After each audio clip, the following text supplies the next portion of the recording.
దయచేసి ప్లీజ్ అయ్యో ప్లీజ్ నేను మళ్ళీ మిమ్మల్ని అడగవసరం లేదనుకుంటా.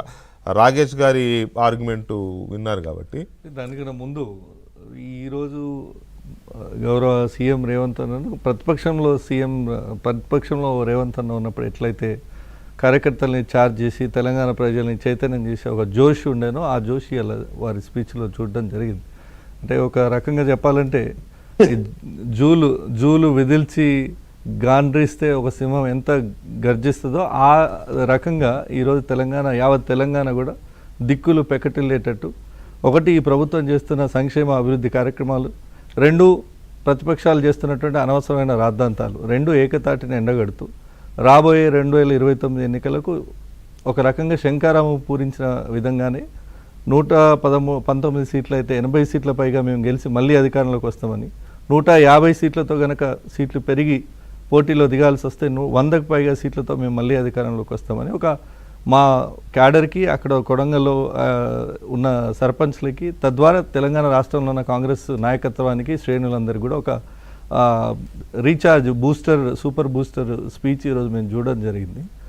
నేనేమంటానంటే దీనిలో కొంత కేసీఆర్ గారి విషయం పట్ల ఒకటి సరే, కేసీఆర్ గారు 2 సంవత్సరాల తర్వాత బయటకు వస్తే ఉద్యమ నాయకుడు అని చెప్పుకునే వ్యక్తి, గత 10 సంవత్సరాలు ఈ రాష్ట్రానికి గౌరవ ముఖ్యమంత్రిగా పనిచేసినటువంటి వ్యక్తి, 2 సంవత్సరాల అబ్జర్వేషన్లో తెలంగాణ ముందుకు పోవడానికి సూచనలు సలహాలు చేస్తారని మనందరం ఆశించినాం. నిజంగా కూడా విఘ్నులందరూ కూడా విమర్శలు ఉంటే ఉండొచ్చు, నేను కాదంటలేను, కానీ అనేక విమర్శలకు సమాధానం చెప్పకుండా మీడియా అడిగే ప్రశ్నలకు కూడా ముఖం చాటేసి పోయినటువంటి పరిస్థితి కూడా మీరు చూసారు. వాళ్ళు ఫస్ట్ మళ్ళీ కవిత గారు అడిగిన దానికి ఏంటంటే సమాధానం అంటే సమాధానం లేదు కాబట్టి, కూతురు అల్లుడు టెలిఫోన్ ట్యాపింగ్ ఎలా జరిగిందంటే సమాధానం లేదు కాబట్టి వారు కూడా చిత్తగించారు అని చెప్పాలి. మీడియాను కూడా ఫేస్ చేయలేకుండా ఆయన చెప్పాలనుకుని చెప్పి ఏదో 4 విమర్శలు చేసి పోయినారు. దాని మీద ముఖ్యమంత్రి గారు ఈరోజు చాలా వివరంగా కేసీఆర్ గారు అక్కడిక్కడ మాట్లాడడం ఎందుకు, ఈ సభా వేదిక నుంచి రాష్ట్ర ముఖ్యమంత్రిగా నేను ఆహ్వానిస్తున్నా, మీరు సభకు రండి. 2 సంవత్సరాలు మీరు సభకు రాలేదు. సోదరు రాకేష్ గారు ఇందాక చెప్పిన రెఫరెన్సు గత మాజీ ముఖ్యమంత్రి అసెంబ్లీ సెషన్లో బడ్జెట్ నడుస్తున్నప్పుడు ఒక్కసారి వచ్చిండు. ఎందుకు వచ్చిండో మీకు నాకు తెలుసు, సామాన్య ప్రజలకు తెలవాలని చెప్తున్నా.